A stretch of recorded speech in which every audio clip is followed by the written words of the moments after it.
እምነት ስላለው ያንን ትምህርት ማመን ለእኛ እንደ አማራጭ አይደለም፣ እንደ ግዴታችን ነው።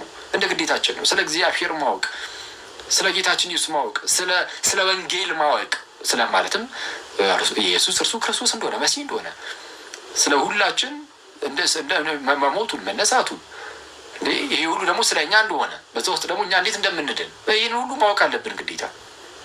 ስለዛ አማራጫችን አለም የምንማረው መሰረታዊ ክርስትና ትምህርትን የምንማረው ከድነታችን ጋር ስለሚገናኝ ነው። ስለዛ መሰረታዊ ክርስትና ትምህርታችሁ ምንድን ነው የሚለውን ይኸው ዛሬ እንጀምራለን። ስላሴ ብለን አምላካችሁን ማወቅ አለባችሁ አይደል? እሺ የስላሴን ትምህርት በ20 ደቂቃ ውስጥ አይኖ እንዴ በ20 ደቂቃ እንዴ ስላሴ ትምህርት ልትሉ ትችላላችሁ። ግን በ20 ደቂቃ ውስጥ ወይ በ15 ደቂቃ ውስጥ አጠር አድርጌ ብቻ ያሳያችኋለሁ። እንዳልኳችሁ በጣም ሰፊ ነገር ሳይሆን ቀለል ያለ ነገር ነው የምነግራችሁ። እሺ የስላሴ ትምህርት እንግዲህ የስላሴን ትምህርት አስቀድሜ ቀለል አድርጌ በአጭሩ ልንገራችሁና ከዛ ወዲያ የመጽሐፍ ቅዱስ ጥቅስ ብቻ እየነገርኳችሁ አልፋለሁ። እያነበብን ማለት ነው የመጽሐፍ ቅዱስ ክፍል። ስላሴ ስንል ስለ እግዚአብሔር አምላካችን እያወራን ነው። አምላካችን እግዚአብሔር አንድ እግዚአብሔር ነው። አንድ አምላክ ብቻ ነው ያለን። ሞኖቴይስት ነን። በቃ አንድ አምላክ ነው ያለን። ሌላ አምላክ አናውቅም። እኛ ያለን አምላክ አንድ አምላክ ነው። አንድ አምላክ አብ አለን። ያ አብ ልጅ አለው። ልጁ ከአባቱ ጋር አንድ አምላክ ነው። ልክ ለምሳሌ አንድ ሰው ሰውን ቢወልድ ማለት ነው። ሰውን ቢወልድ የሆነ ልጅ ቢወልድ ማለት ነው። አንድ ሰው ያ ልጅ ከአባቱ ጋር ተመሳሳይ ባህሪ አንድ ባህሪ የሚኖረው ሰው ነው። በቃ የሚወለደውም ሰው ነው። አብ ልጅ አለው ወይም ቃል አለው። ቃሉ እንደ ልጅ ነው። ልክ እንደኛ አይነት መውለድ ሳይሆን ለምሳሌ የኔ ቃል ከእኔ ስለሚወጣ የኔ ቃል ነው ተብሎ የሚነገረዋል። ግን የኔ ዝሩቅ ቃል ነው። የአብ ቃል ግን አካላዊ ቃል ሆኖ እኔ የሚል ህይወት ያለው እውቀት ያለው እንደዚህ አይነት አካላዊ የሆነ ማለት ነው ቃል ነው የአብ ቃል። ከመጽሐፍ ቅዱስ የተወሰነ ነገር ያሳያችኋለሁ። እና እንደዛ ሆኖ አለ ከአብ የሚወጣ እና የአብ እስትንፋሱ ደግሞ አለ ወይም መንፈሱ ተብሎ የአብ ቃል እና መንፈስ፣ የአብ ልጅ እና የአብ መንፈስ። መንፈስ ማለት መንፈስ ቅዱስ ነው። ስለዚህ አንድ አምላክ አብ ነው ያለን። አንድ አምላክ አብ። ከአብ ውጭ አምላክ አለ የለንም። እኛ ያለን አንድ አምላክ አብ ነው። ወልድ እስከተባለ ወልድ ከአብ የተለየ ሌላ አምላክ አይደለም። ወልድ ከአብ የሚገኝ የሚወጣ ከአብ ጋር አንድ የሆነ አምላክ ነው። በአብና በወልድ መካከል የተለያየ አምላክነት አለ? የለም። የአብ መለኮት የወልድ መለኮት ነው። ስለዛ ከአብ የተለየ መለኮት ወልድ የለውም። የተለየ አካል አለው። ይኸው ወልድ ከአብ ተወልዷል እያለን ነው፣ ወጥቷል እያለን፣ ተወልዷል እያለን እንደዚህ ንጠል ማለት ባይሆንም ግን ራሱን የቻለ ግን ምንድነው አካል ያለው ነው። ራሱን የቻለ አካል ያለው ነው ወልድ። መለኮት ላይ ግን ስትመጡ፣ አምላክነት ላይ ስትመጡ ግን የአብ መለኮት ራሱ የወልድ መለኮት ነው። መንፈስ ቅዱስም ከአብ የሚወጣ ነው። መንፈስ ቅዱስም ከአብ የሚወጣ ነው። ከአብ የሚወጣ ሲሆን ራሱን ችሎ አካል አለው። ግን ራሱን ችሎ ሌላ መለኮት ግን አምላክነት ግን የለውም። ስለዛ ከአብ ውጪ ከአብ ሌላ የሆነ አምላክ የለም። ወልድም ከአብ ጋር አንድ አምላክ ነው። መንፈስ ቅዱስም ከአብና ከወልድ ጋር አንድ አምላክ አንድ ጌታ ነው። በቃ ያ ነው አስተምህሮቱ በአጭሩ ይሄ ነው የኛ አስተምህሮ። ይህንን ለማወቅ መጽሐፍ ቅዱስ ላይ 3 ነጥቦችን እሰጣችኋለሁ። ያዙ። እሺ ቶሎ በሉ። መጽሐፍ ማን ነው? ደብተራችሁን አውጡ። ደብተር ከያዛችሁ ማለት ነው። እሺ አወጣችሁ ደብተራችሁን። እሺ ነጥብ 1 የስላሴን ትምህርት ለመረዳት 3 ነጥቦች። የመጀመሪያው ነጥብ አብ ወልድ እና መንፈስ ቅዱስ በቃ የተለያዩ አካላት እንደሆኑ ማወቅ መጀመሪያ። እሺ አንዳንድ ሰዎች አብ ወልድ መንፈስ ቅዱስ አንድ አምላክ ናቸው ከሚለው አንድ አምላክ ከሚለው ሊጀመር ይችላል። ጀምረን እናስተምራለን። አንዳንዱ ደግሞ የማስተማሩ መንገድ ከሶስቱ ልዩ አካላት ጀምረን ወደ አንድ አምላክነት ደግሞ እንመጣለን እና ይሄኛውን ፕሪፈር አደረኩኝ። አብ ወልድ መንፈስ ቅዱስ የተለያዩ አካላት ናቸው። ነጥብ 1 ጻፋችሁ። ነጥብ 1 3 ነጥብ ብቻ ነው የምሰጣችሁ። 3 ነጥብ ብቻ የስላሴን ትምህርት ለመረዳት በመጽሐፍ ቅዱስ ማለት ነው። በመጽሐፍ ቅዱስ አብ ወልድ መንፈስ ቅዱስ ሶስቱ የተለያዩ አካላት ናቸው አይደል? በአካል ደረጃ የተለያዩ አካላት ናቸው። የተነጣጠሉ ሳይሆን የተለያዩ ማለትም አብ ወልድን አይደለም፣ መንፈስ ቅዱስንም አይደለም አይደል?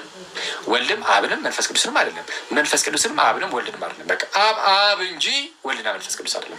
ወልድ እንጂ አብና መንፈስ ቅዱስ አይደለም። መንፈስ ቅዱስ እንጂ አብና ወልድ አይደለም። የመጀመሪያው ይሄ ነው። እሺ ማስረጃ። እሺ ይሄንን ሊያሳዩ የሚችሉ አንዳንድ የመጽሐፍ ቅዱስ ጥቅሶችን ልስጣችሁ። የተወሰነ 1 2 3 4 5 ጥቅሶችን ልስጣችሁ። እሺ ማቴዎስ ወንጌል ምዕራፍ 28 ቁጥር 19 ለምሳሌ በአብ በወልድ እና በመንፈስ ቅዱስ ስም እያጠመቃችኋቸው ደቀ መዛሙርት አድርጓቸው ብሎ ለጌታችን ኢየሱስ በማን ስም አለ?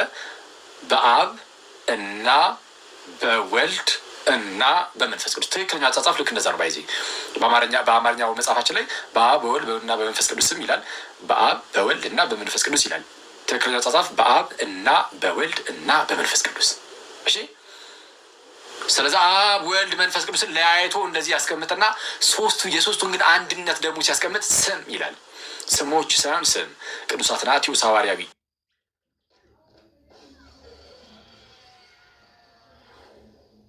ምን ብሎ ይናገራል?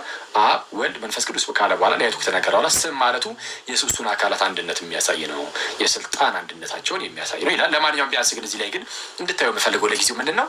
አብ ወልድ መንፈስ ቅዱስ ብሎ ሶስቱንም አካላት ለያይቶ መጥራቱ። ስለዛ ሶስት ልዩ አካላት አሉ፣ አብ ወልድ መንፈስ ቅዱስ ቀጥታ ሶስቱም በአንድ ላይ ሲተጠሩበት። ዮሐንስ ወንጌል ምዕራፍ 1 ቁጥር 1 ላይ እንዲህ ይላል፣ በመጀመሪያ ቃል ነበረ፣ ቃልም በእግዚአብሔር ዘንድ ነበረ፣ ቃልም እግዚአብሔር ነበረ ይላል። በመጀመሪያ ማን ነበረ? በመጀመሪያ ቃል ነበረ። እሺ መቼ ነው በመጀመሪያ? ከዓለም ፍጥረት በፊት ከዘላለሙ ማለት ነው። ከዘላለሙ ስጋዊ ላይ ትንሽ ነገር አሳያችኋለሁ። ይህን ቀጣይ የምንማማረው በነገራችን ላይ ስጋዊ ነው፣ የቃልን ስጋ የመሆንን ሚስጥር ማለት ነው። በተወሰነ መልኩ እንማማራለን። ያኔ የተወሰነ ይህን ክፍል አሳያችኋለሁ። ብቻ ግን በመጀመሪያ ቃል ነበረ ሲል ከዘላለሙ ማለት ነው። ቃልም በእግዚአብሔር ዘንድ በምን ይታወቃል? ከፍጥረት ሁሉ በፊት እንደሆነ ቁጥር 3 ላይ ያብራራዋል። ምን ብሎ? ሁሉ በእርሱ ሆነ፣ ከሆነውም አንዳች እንኳን ያለ እርሱ የሆነ የለም ስለሚል የሆነው ሁሉ ወይም የተፈጠረ ሁሉ በእርሱ ከሆነ በቃል ማለት ነው ከሆነ ወይም ከተፈጠረ፣ እንግዲያውስ ከተፈጠረው ነገር ሁሉ በፊት እርሱ ነበር። ጊዜ የተፈጠረ ነው። ጊዜ የተፈጠረ ነው። ስለዛ ከጊዜም በፊት አለ እርሱ። ምክንያቱም የተፈጠሩ ነገሮች ሁሉ በቃል ስለተፈጠሩ ቃል የጊዜም ፈጣሪ ከሆነ እንግዲያውስ ከጊዜም በፊት ነው። ከጊዜ በፊት ነው ማለት ዘላለም ውስጥ ነው ማለት ነው። በመጀመሪያ ቃል ነበረ አለ ከዘላለሙ ማለት ነው። በመጀመሪያ ቃል ነበረ ይልና ቃልን በእግዚአብሔር ዘንድ ነበረ። ከዘላለም ያለው ይህ ቃል በእግዚአብሔር ዘንድ ወይም ከእግዚአብሔር ጋር ነበረ። ከእግዚአብሔር ጋር ነበረ። ቅዱስ ዮሐንስ አፈወርቅ ይህንን ክፍል ሲያብራራ ምንድነው ቃልም ከእግዚአብሔር ጋር ነበረ ወይም ቃልም በእግዚአብሔር ዘንድ ነበረ የሚለውን in the word was in God አይልም። in the word was in God ቃል በእግዚአብሔር ውስጥ ነበረ ሳይሆን ያለው in the word was with God in ፖስቶንቴኦን ብሎ ነው የሚናገረው። ቃል ከእግዚአብሔር ጋር ነበረን የሚለው ከእግዚአብሔር ጋር ማለቱ ከአብ የተለየ ልዩ አካል እንዳለው ያሳያል ይላል ታላቁ ሊቅ ቅዱስ ዮሐንስ አፈወርቅ።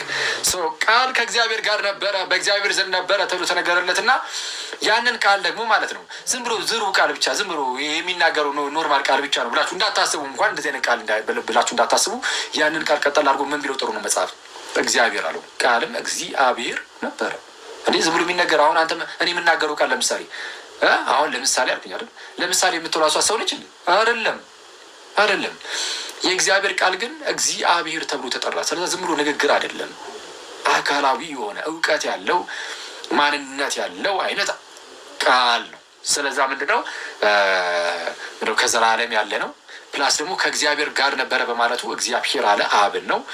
ቃል አለ ከእግዚአብሔር ጋር ነበር የተባለው ቃል ነው። ሰው ቃልም በእግዚአብሔር ዘንድ ነበረ ወይም ከእግዚአብሔር ጋር ነበረ ስለሚል የተለያዩ አካላት ናቸው ማለት ነው። ስለዛ የተለያዩ አካላት መሆናቸው ግልጽ ነው። አሁን ነጥብ 1 ነው ብያየን ያለ ነው እንዳትረሱ። ነጥብ 1 ምንድን ነው ብያቸዋለሁ? አብ ወልድ መንፈስ ቅዱስ የተለያዩ አካላት እንደሆኑ ማሳየት ነው። ተጨማሪ ጥቅስ 3ኛ ጥቅስ ያዙ። ዮሐንስ ወንጌል ምዕራፍ 17 ቁጥር 5 እንዲህ አለ። አሁንም ጌታችን ኢየሱስ ሊቀ ካህናት እንደመሆኑ የጸለየው ጸሎት ላይ አሁንም አባት ሆይ ዓለም ሳይፈጠር ምን ሳይፈጠር? ዓለም ሰማይ ምድር የሚታየው የማይታየው አለቅነት፣ ስልጣናት፣ ዙፋናት፣ ጌትነት እነሱ ሁሉ ሳይፈጠሩ ማለት ነው። ዓለም ሳይፈጠር በአንተ ዘንድ በነበረኝ ክብር አንተ በራስ ዘንድ አክብረኛል። አንተ የሰጠኸኝን ነገር ፈጽሜ አከበርኩ ይሏል ጌታችን ኢየሱስ። የሰጠኸኝን ይኸው አስቀድሞ የነበራል ማለት ጌታችን ኢየሱስ ከዘላለሙም ከአብ ጋር አንድ ሆኖ የሚኖር በክብር ተካክሎ የሚኖር ነበረ። አሁን ግን የባሪያን መልክ ይዞ ደግሞ መጣ። ልክ ፊልጵስዩስ ምዕራፍ 2 ቁጥር 6 ላይ እንደተነገረው እርሱ በእግዚአብሔር መልክ ሲኖር ሳለ እርሱ ጌታችን ኢየሱስ በእግዚአብሔር መልክ ሲኖር ሳለ ከእግዚአብሔር ጋር እኩል መሆንን ወይም መተካከልን መቀማት እንደሚገባ ነገር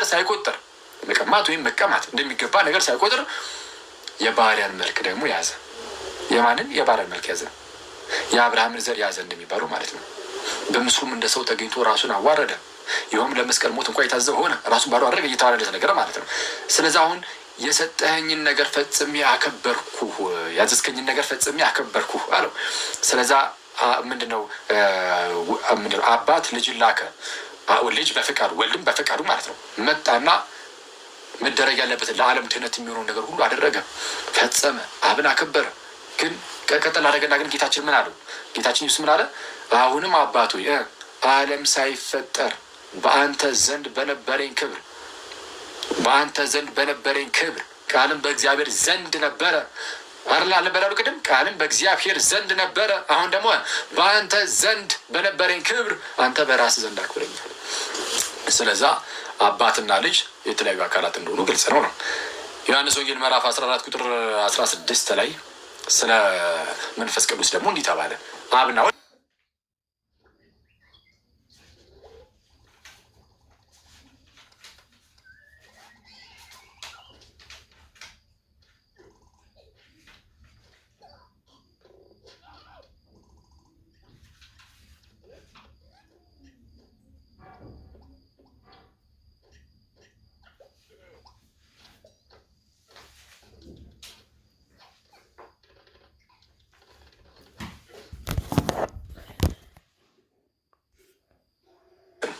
የጌታ የኢየሱስ ክርስቶስ ጸጋ የእግዚአብሔር ፍቅር የመንፈስ ቅዱስ ህብረት ከሁላችሁ ጋር ከእናንተ ጋር ይሁን ይልና አሜን ይላል። ስለዛ ሶስቱ እነዚህ የተለያዩ አካላት ናቸው። አለቀ። እዚህ ላይ ምንም ድርድር የለም። ሶስቱ የተለያዩ አካላት ናቸው። ሶስቱ የተለያዩ አካላት ናቸው። ከዛ አሁን ይሄ የመጀመሪያው ነጥብ ነው። አብ ወልድ መንፈስ ቅዱስ የተለያዩ አካላት ናቸው የሚለው አንደኛ ነጥብ። ሁለተኛ ነጥብ ያዙና ከዛ አንድ ነጥብ ብቻ ነው የምትቀረን፣ ጨርሰን እንለያያለን። ሁለተኛ ነጥብ አብ ወልድ መንፈስ ቅዱስ አምላክ ናቸው። አብ አምላክ ነው፣ ወልድ አምላክ ነው፣ መንፈስ ቅዱስ አምላክ ነው። አብ አምላክ ነው፣ ወልድ አምላክ ነው፣ መንፈስ ቅዱስ አምላክ ነው። ስለዛ ሶስት አማልክት ሆና እንዳትሉ ሶስተኛው ነጥብ ላይ ይማነሳላችሁ፣ እሱን ይሆናል። ስለዛ እሱን ያዝ አድርጉትና አሁን የምታዩት አብም አምላክ ነው፣ ወልድም አምላክ ነው፣ የስ መንፈስ ቅዱስም አምላክ ነው የሚለውን እሱን ደግሞ እሺ አብ አምላክ ነው ይላል መጽሐፍ ቅዱስ? አዎ ይላል። ማስረጃ የያዛችሁ ነጥብ 2 አብ ወልድ መንፈስ ቅዱስ አምላክ ስለመሆናቸው፣ አማልክት ስለመሆናቸው አላልኩም። አምላኮች ስለመሆናቸው አላልኩም። አምላክ ስለመሆናቸው ብዬ በብዙ ቁጥር መጥራቴ የአካላትን አምላክ ብዬ በነጠላ መጥራቴ ደግሞ ባህሪያቸውን አምላክነታቸውን የሚያሳይ ነው። የራሴን ቃል አንድም ብዬ አመሰጠርኩት እንዲ እሺ እርሱት። ሁለተኛው ነጥብ እሱ ነው፣ እንዳትረሱ። አብ ወልድ መንፈስ ቅዱስ አምላክ መሆናቸው። እሺ አንደኛ አብ አምላክ ነው። አሁን ከአብ እንጀምር። የማቴዎስ ወንጌል ምዕራፍ 11 ቁጥር 25 በዚያን ጊዜ ኢየሱስ መልሶ እንዲህ አለ፣ አባት ሆይ የሰማይና የምድር ጌታ። አባት ሆይ አለና ጌታችን ኢየሱስ የሰማይና የምድር ጌታ። የሰማይም የምድርም ጌታ ከተባለ አምላክ ነው አይደለም? አምላክ ነው፣ አለቀ። ስለዚህ አብ አምላክ ነው። ተጨማሪ ማስረጃ ዮሐንስ ወንጌል ምዕራፍ 17 ቁጥር 3 ላይ ጌታችን ኢየሱስ አሁንም እንዲህ ብሎ ጸለየ፣ እውነተኛ አምላክ የሆንክ አንተን ብቻ የላከውንም ኢየሱስ ክርስቶስን ያውቁ ዘንድ ይህች ዘላለም ሕይወት ናት አለ። እውነተኛ አምላክ የሆንክ አንተን ብቻ። እውነተኛ ምን አምላክ? እውነተኛ አምላክ ነው ማን? አብ። ስለዚህ አብ አምላክ ነው አይደለም? አብ አምላክ ነው። ተጨማሪ ማስረጃ ሁለተኛ የጴጥሮስ መልእክት ምዕራፍ 1 ቁጥር 17 ከገናናው ክብር አለ። ከገናናው ክብር በዛ በደብረ ታቦር ማለት ነው። በእርሱ ደስ የሚለኝ የምወደው ልጄ ይህ ነው የሚል ያ ድምፅ በመጣለት ጊዜ ልክ በእርሱ ደስ የሚለኝ የምወደው ልጄ ይህ ነው እርሱ ነው የሚለው ያ ድምፅ በመጣለት ጊዜ ከእግዚአብሔር አብ ክብርንና ምስጋናን ተቀብሏል የሚለው ከማን? ከእግዚአብሔር አብ። እግዚአብሔር አብ ተብሎ ይጠራል ብዙ ጊዜ አብ። እግዚአብሔር የሚለው ቃል ራሱ እንደ ስም እንደ መጠሪያ ስም ሆኖ ይሰጠዋል። ብዙ ጊዜ ኦፍኮርስ አብም እግዚአብሔር ነው፣ ወልድም እግዚአብሔር ነው፣ መንፈስ ቅዱስም እግዚአብሔር ነው። ግን ለአብ በተለየ መልኩ መጠሪያም ጭምር ማለት ነው። ኤኒዌይስ እርሱን እርሱትና የሆነ ቴዎሎጂካል የሆነ ነገር እርሱትና ለጊዜው ቢያንስ እግዚአብሔር አብ። ስለዚህ አብ እግዚአብሔር ነው፣ አምላክ ነው።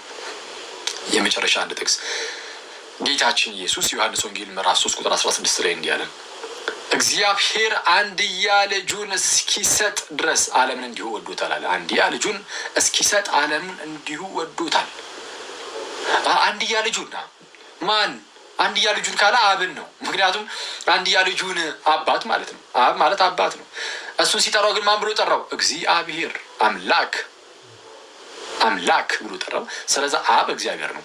የአብን አምላክነት ብዙም ሰው እንደዚህ ተጠራጥሮት የሚያውቅ አይመስለኝ። ብዙዎቹ አንዳንዶቹ ባይሆን አሁን ላይ ኦንሊ ጂሰሶቹ አብ ነው አብ ኢየሱስ ነው ብለው የሚያስተምሩት ትምህርት አለ። ይሄ አደገኛ ትምህርት ነው። አብ ኢየሱስ አይደለም። ለማንኛውም ግን አብ አምላክ ነው። እሺ ወልድስ አምላክ ነው? አዎ ነው። ወልድ አምላክ ነው። የወልድን አምላክነት ቀጣይ በሚኖረን ትምህርት ላይ አሁን ሶስተኛው ቃል ላይ እንዳልኳችሁ ስጋዊ ላይ አይደለም ነገረ ክርስቶስ ላይ የምናየው ዛሬ የተወሰነ ነገርም ጨምርላችኋለሁ። ግን ወልድ አምላክ እንደሆነ መጽሐፍ ቅዱስ በግልጽ ተናግሯል። ማስረጃ አለ። እሺ ዮሐንስ ወንጌል ምዕራፍ 1 ቁጥር 1 ለምሳሌ ቅድም የጠቀስኩላችሁ በመጀመሪያ ቃል ነበረ፣ ቃልም በእግዚአብሔር ዘንድ ነበረ ይልና ቃልም እግዚአብሔር ነበረ። ቃል ምን ነበረ? ቃል እግዚአብሔር ነበር። በቃል እንዲህ ነው የሚለው ቃል እግዚአብሔር ነበረ። ቃል ኢየሱስ ነው እንዴ ታዲያ? ወልድ ነው እንዴ? አዎ ነው። በምን አወቅ? አንደኛ በሁሉ በእርሱ ሆነ ይላል አይደለ? ከሆኖም አንዳችን እንኳን ያለ እርሱ ሆነ የለም። ስለዚህ ሁሉ በእርሱ ሆነ የተባለው ቃል ነው። ሌላ ክፍል ሄዳችሁ ለምሳሌ እዛው ጋር አሳያችኋለሁ፣ ግን ከዚህ ልጀምር ነው። ዕብራውያን ምዕራፍ 1 ቁጥር 2 ላይ ስትሄዱ ዓለማትን በፈጠረበት በልጁ ይላል። ዓለማትን፣ ጊዜያትን፣ ዘመናትን ሁሉ በእርሱ ነው የፈጠረው። ሁሉ በእርሱ ሆነ የተባለው እዚህ ጋር ደግሞ ዓለማትን የፈጠረበት የተባለው ልጁ ነው። እዛ ጋር ቃሉ ይላል፣ እዚህ ጋር ልጁ ይላል። ቃሉ ልጁ ነው። ቆላሲስ ምዕራፍ 1 ቁጥር 15 ላይም ምን ብሎ ነው የተናገረው? ቆላሲስ ምዕራፍ 1 ቁጥር 15 ላይ እርሱ የማይታይ አምላክ ምሳሌ ነው፣ በሰማይም ያለው በምድር የሚታየውም የማይታየውም አለቅነት ቢሆን ስልጣናት፣ ግዛት ቢሆን ጌትነት ሁሉ በእርሱ ተፈጥረዋልና ከፍጥረት ሁሉ በፊት እርሱ በኩር ነው አይደል የሚለው? ሁሉ በእርሱ ተፈጥረዋልና ከፍጥረት ሁሉ በፊት በኩር ነው።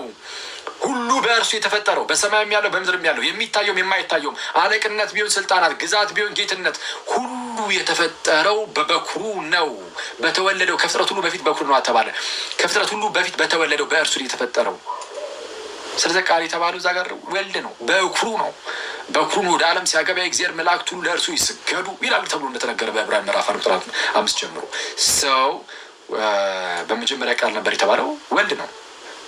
ግልጽ የሆነ ማስረጃ ልስጣችሁ። ቁጥር 14 ላይ ዝቅ ብላችሁ እዛው ቃልም ስጋ ሆነ በእኛም አደረ፣ ጸጋና እውነትም የተመላ ነው፣ አንድ ልጅም ከአባቱ ዘንድ እንዳለ ያለውን ክብሩን አየነ አለ። ግልጽ ነው አይደል? ስለዛ በቃ ወልድ ይኸው ቃል እግዚአብሔር ተብሏል። ቃል በቃል ተጨማሪ ማስረጃ እስካሁን በዚህ ዮሐንስ አንዳንድ ለማብራራት የተጠቀምኳቸው ጥቅሶች እንዳለ የኢየሱስን አምላክነት በግልጽ የሚያስረዱ ናቸው አይደል? በግልጽ የሚያስረዱ ናቸው። ዓለማትን በፈጠረበት በልጁ ይኸው አምላክ መሆኑን ያስረዳል። ያው ፈጣሪ አምላክ ሲባል ዝም ብሎ አምላክ እየተባለ ሳይሆን አንዳንዶች ምን እግዚአብሔር እኮ ሙሴንም አምላክ አደርጋለሁ ብሎታል የሚሉ ሰዎች አሉ። ፈጣሪ ከመሆኑ አንጻር ነው አምላክ እየተባለ ያለው። ይኸው ዓለማትን በፈጠረበት በልጁ ቆላስይስ 1:15 የሚሰጧቸውንም እያዙ። እሺ ቲቶ ምዕራፍ 2 ቁጥር 13 እንዲህ ይላል። ምን ይላል? ከቁጥር 11 ጀምሮ ሰዎችን ሁሉ የሚያድን የእግዚአብሔር ጸጋ ተገልጧል። ይህም ጸጋ ኃጢአተኝነትና ዓለማዊ ምኞትን ክደን የተባረከውን ተስፋችንን እርሱም የታላቁን የአምላካችንና የመድኃኒታችንን የኢየሱስ ክርስቶስን ክብር መገለጥ እየጠበቅን አሁን በዚህ ዘመን እንደው ዝግ ብለን እንዴት መኖር እንዳለብን ያስተምረናል እንዳለ ማለት ነው። ስለዛ ምን አለ? የተባረከውን ተስፋችንን ኢየሱስ የተባረከው ተስፋችን ነው። እርሱም የታላቁን የአምላካችንና የመድኃኒታችንን የኢየሱስ ክርስቶስን ክብር መገለጥ እየጠበቅን አለ። ኢየሱስን ምን ብሎ ገለጠው? ታላቁ አምላካችንና መድኃኒታችን አለ። የታላቁ አምላካችንና የመድኃኒታችን የኢየሱስ ክርስቶስን ክብር መገለጥ እየጠበቅን ብሎ ተናገረ። ኦኬ ሰው ኢየሱስ አንደኛ የተባረከ ተስፋችን ነው። የተባረከው ተስፋችሁ እሺ፣ ትምህርታችንን ጨርስ መጀመሪያ ስብከት እንዳላረግባችሁ ስለዛ በግልጽ ኢየሱስን ምን አለው? የታላቁን የአምላካችንንና የመድኃኒታችንን የኢየሱስ ክርስቶስን ክብር መገለጥ እየጠበቅን ኢየሱስ ታላቁ አምላክ ተብሎ ተጠርቷል። ዕብራውያን ምዕራፍ 1 ቁጥር 8 ተጨማሪ ስለ ልጁ ግን ይልና አምላክ ሆይ ዙፋንህ እስከ ዘላለም ድረስ ይኖራል፣ የመንግስትን በትር የቅንነት በትር ነው ይላል። ስለማን? ስለ ልጁ ስለ ወልድ ሲናገር አምላክ ሆይ ዙፋንህ እስከ ዘላለም ድረስ ይኖራል። ዘላለማዊ የሆነ አምላክ ነው ማለት ነው። እሺ ዙፋንህ እስከ ዘላለም ድረስ ይኖራል፣ የመንግስትን በትር የቅንነት በትር ነው ይላል። ስለማን አለ? ስለ ልጁ ስለ ወልድ። መላእክትን ከወልድ ጋር ሲያነጻጽር ማለት ነው። ወይም ልጁን ከመላእክት ጋር ሲያነጻጽር ስለ ልጁ እንዲህ እያለ ነው የሚናገረው፣ አምላኩ እያለ። ስለዛ ልጁ ወይም ወልድ አምላክ ነው። አንድ የመጨረሻ ጥቅስ ሮሜ 9:5 ሮሜ 9:5 ምዕራፍ 9 ቁጥር 5 አባቶችም ለእነርሱ ናቸውና ለነማን? ለአይሁዳውያን። አባቶች ለአይሁዳውያን ናቸው አይደለ? ለአብርሃም፣ ይስሐቅ፣ ያዕቆብ አባቶቻችን ተብሎ የሚጠሩት በአይሁዳውያን ነው። አባቶች ለእነርሱ ናቸው እና አሁን ክርስቶስ ሲመጣ ደግሞ ከእነርሱ አይደል በስጋ አብርሃም ይስሐቅን ወለደ፣ ይስሐቅ ያዕቆብን፣ ያዕቆብ ደግሞ ይሁዳና ወንድሞቹን እያለ እንዲህ እንደሚመጣው ማለት ነው። አባቶች ለእነርሱ ለአይሁዳውያን ናቸው ነው ለአይሁዳውያን ናቸው እና አባቶች ለእነርሱ ናቸው እና ከእነርሱም ከእነዚህ ከአባቶች ከአይሁዳውያን ክርስቶስ በስጋ መጣ። አሁን በስጋ ሲመጣ ከእነርሱ ነው። ክርስቶስ በስጋ መጣ ይልና እርሱም ከሁሉ በላይ ሆኖ ለዘለዓለም የተባረከ አምላክ ነው፣ አሜን ይላል። እርሱም በስጋ ከአይሁዳውያን ከአባቶች የመጣው እርሱ ክርስቶስ ከሁሉ በላይ ሆኖ ለዘላለም የተባረከ አምላክ ነው፣ አሜን ይላል። ለዘላለም የተባረከ አምላክ ነው ኢየሱስ ክርስቶስ ማለት ነው። ስለዛ ወልድ አምላክ ነው፣ አብ አምላክ ነው አለ መጽሐፍ ቅዱስ በግልጽ አብ፣ ወልድ፣ መንፈስ ቅዱስ የተለያዩ አካላት እንደሆነ ነግሮናል። በግልጽ አሁን ከነዚህ ከተለያዩ አካላት ውስጥ አብ አምላክ እንደሆነ ነግሮናል። ወልድም አምላክ እንደሆነ ነግሮናል። መንፈስ ቅዱስ ጋር ደግሞ እንሄዳለን። እሺ መንፈስ ቅዱስ ላይ ደግሞ ጌታችንና አምላካችን መንፈስ ቅዱስ አምላክ እንደሆነ መጽሐፍ ቅዱስ እንደዚሁ የሚያስረዳበትን የተወሰኑ ክፍሎች ልስጣችሁ። ሐዋርያት ሥራ ለምሳሌ ምዕራፍ 5 ቁጥር 3 የሐናንያና የሰጲራ ታሪክ አለ። ማለትም በሐዋርያት ዘመን ነው አሉ ትላለህ። በሐዋርያት ዘመን እንዳለ ክርስቲያኖች እየተሰባሰቡ ያላቸውን ሀብት ሁሉ እየሰበሰቡ እያመጡ ሁሉም አንዱ የአንዱን ማለት አንድ ላይ አድርጎ ማለት ነው በጋራ ነበር የሚኖሩት እየበሉ እየጠጡ ምናምን። አሁን ልክ እንደዚህ አይነት ኑሮ ባይዚ እንደዚህ የሚመስል አይነት ኑሮ የሚኖሩ ሰዎች አሉ አሁን ላይ በምድራችን ላይ አሉ። በነገራችን ላይ ልክ እንደዚህ ማለት ነው። ሁሉም በቃ ሁሉም የራሱን ይዞ መጥቶ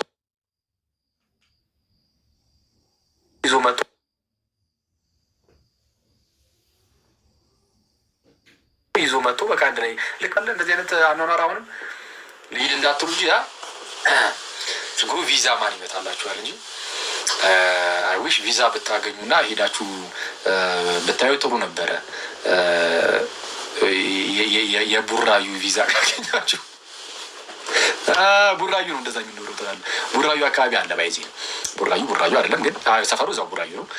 ጽርሐ ጽዮን የሚባል አለ። ጽርሐ ጽዮን የሚባል ማህበር ነገር ጽርሐ ጽዮን አለ። አይገርም? ምናልባት የማታውቁ ሰዎች ካላችሁ ጽርሐ ጽዮን እንደዛ ነው።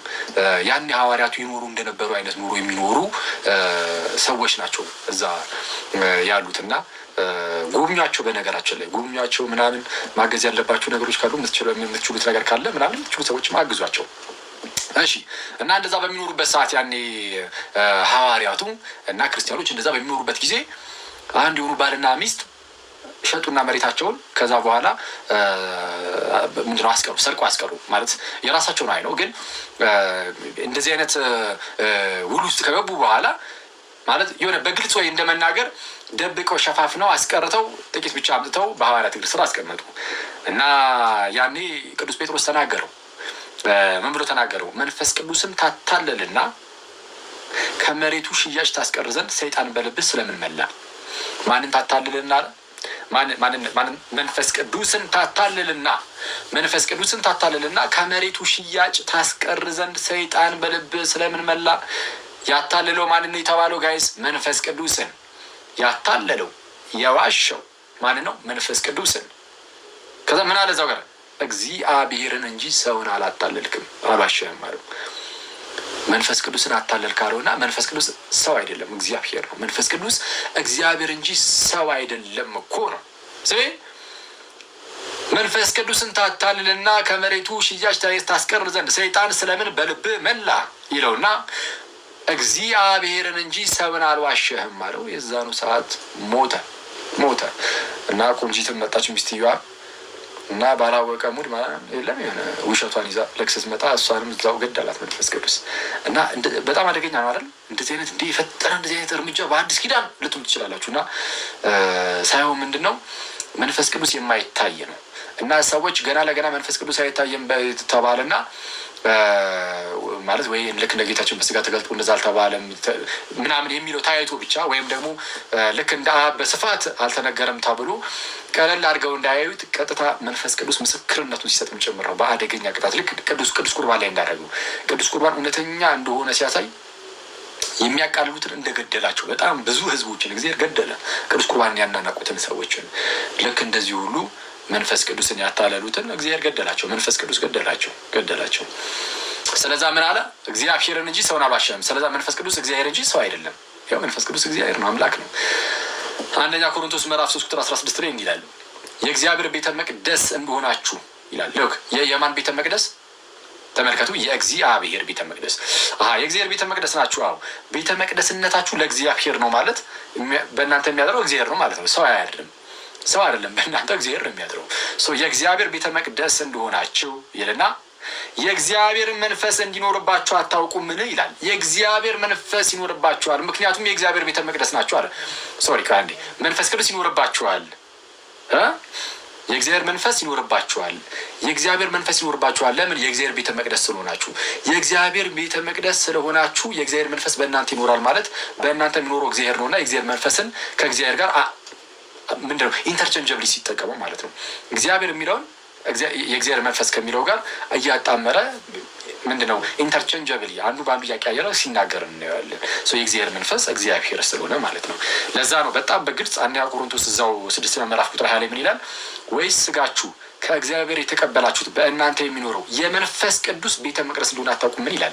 የማን ቤተ መቅደስ? የመንፈስ ቅዱስ ቤተ መቅደስ። ከላይ ግን 3ኛው ምዕራፍ ላይ ምን ነበር ያለው? የእግዚአብሔር ቤተ መቅደስ። አሁን ደግሞ የመንፈስ ቅዱስ ቤተ መቅደስ። የማን ቤተ መቅደስ ነን? የመንፈስ ቅዱስ ነው፣ የእግዚአብሔር ነው የሚል ሰው ካለ መንፈስ ቅዱስ እኮ እግዚአብሔር ነው። የመንፈስ ቅዱስ ቤተ መቅደስ ናችሁ። መንፈስ ቅዱስ እግዚአብሔር ነው። ስለዚህ የእግዚአብሔር ቤተ መቅደስ ቢባል የመንፈስ ቅዱስ ቤተ መቅደስ ቢባል ምንም ለውጥ የለውም። ምክንያቱም መንፈስ ቅዱስ ምን ስለሆነ? እግዚአብሔር ስለሆነ። ስለዛ መጽሐፍ ቅዱሳችን አብ፣ ወልድ፣ መንፈስ ቅዱስ የተለያዩ አካላት እንደሆነ ነገረን። አብ አምላክ ነው አለን፣ ወልድ አምላክ ነው አለን፣ መንፈስ ቅዱስ አምላክ ነው አለን። እሺ 3 አማልክት ማለት ነው? አብ አምላክ ሆነ፣ ወልድ አምላክ ሆነ፣ መንፈስ ቅዱስ አምላክ ሆነ፣ 3 አማልክት ማለት ነው? አይደለም። ልክ ስነሳ እንደነገርኳችሁ አብ ብቸኛው አምላክ ነው። ስለዛ ወልድ ከአብ ስለሆነ የሚገኘው ሌላ አምላክነት የለም። የአብ አምላክነት የወልድም አምላክነት ነው። የአብ መለኮት የወልድ መለኮት ነው። መንፈስ ቅዱስም ከሌላ ቦታ የተገኘ እኮ አይደለም። ከራሱ ከአብ ከዘላለማዊው አብ የተገኘ ዘላለማዊ ነው። መንፈስ ቅዱስም በዘላለም ውስጥ ነው የሚገኙት። የሆነ ሰዓት ላይ ብቅ ያሉ አይደለም። ደግሞ መንፈስ ቅዱስ ከዘላለሙም ደግሞ ከአብ የሚወጣ ነው። ስለዛ የአብ አምላክነት የመንፈስ ቅዱስም አምላክነት ነው። የአብ መለኮት የወልድም የመንፈስ ቅዱስም መለኮት ነው። ስለዛ አንድ መለኮት ነው ያለውና አብ አምላክ ነው፣ ወልድ አምላክ ነው፣ መንፈስ ቅዱስ አምላክ ነው ሲባል እንደ አንድ አምላክነታቸው እንጂ የተለያዩ አማልክት ተብሎ አይደለም። ለዚህ ደግሞ መጽሐፍ ቅዱሳችን በግልጽ ምንም እንኳን አብንም አምላክ ቢል ወልድንም አምላክ ቢል መንፈስ ቅዱስንም አምላክ ቢል 3 የተለያዩ አማልክት የሉም እና መጽሐፍ ቅዱሳችን በግልጽ አንድ አምላክ ብቻ እንዳለ ነግሮ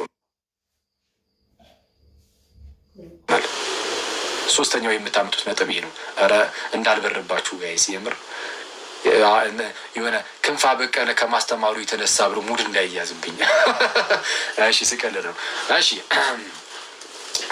ያዙ ማስረጃ። ይህ 3ኛው ነጥባችን ነው። የመጨረሻው ነጥባችን ጨረስን ማለት ነው።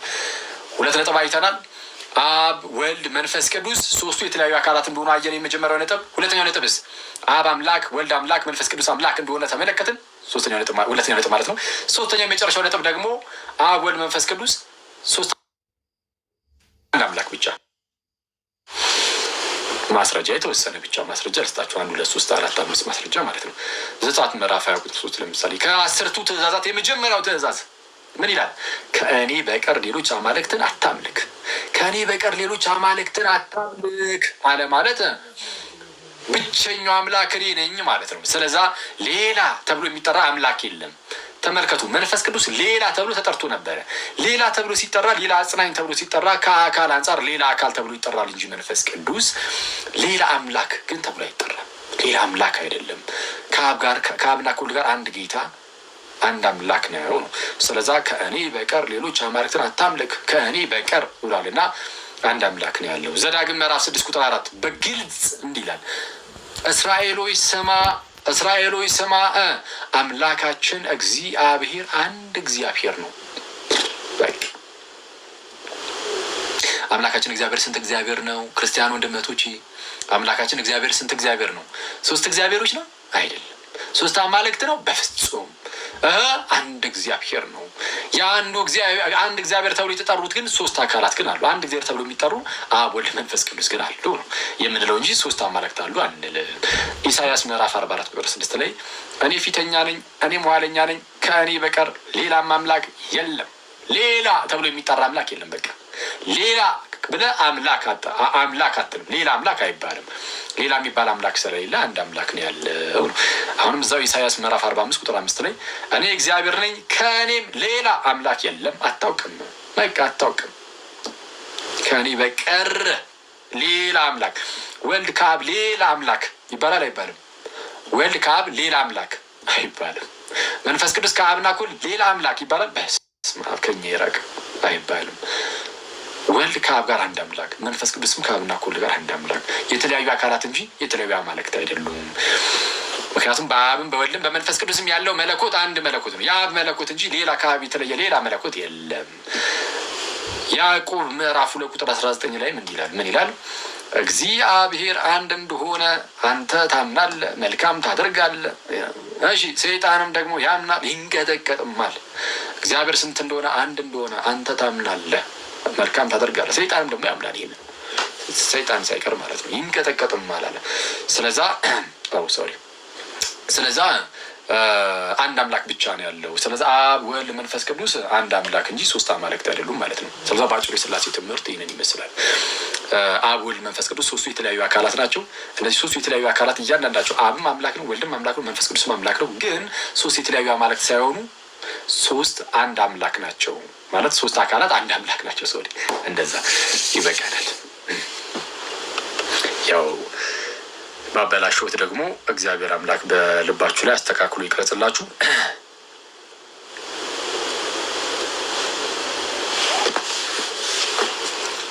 እሺ ገባችሁ ሰዎች? ተረዳችሁት? ነው በስሱ ነው አክቹዋሊ እየተማማረን ያለ ነው። ያው ሊሆን ስለማይችል ማለት ነው። አይ ይታስም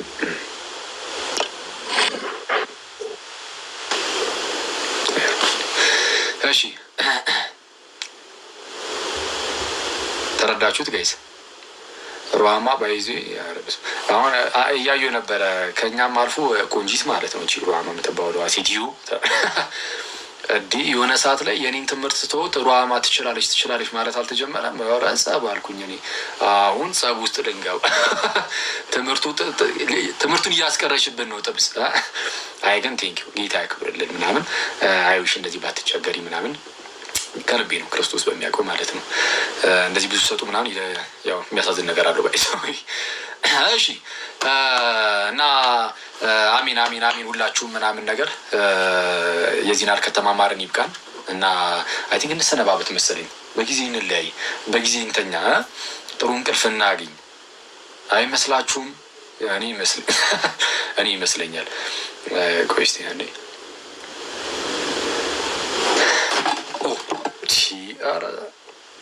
ተረጋጉ። ጥላችሁት ነበር ዲንግ ላይቱን። እሺ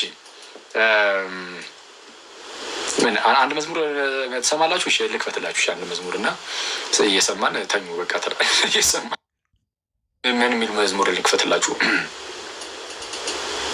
አይ በቃ ይብቃን። እሺ እንስማ። አጠር ያለ መዝሙር እሺ ምረጡ። ሀኑስ አለ እንዴ? ካለ እሺ ይቻላል። ሀኑስ ካለ አንድ ጻፍልኝ፣ ከሌለ ደግሞ አንድ መዝሙር ምረጡ።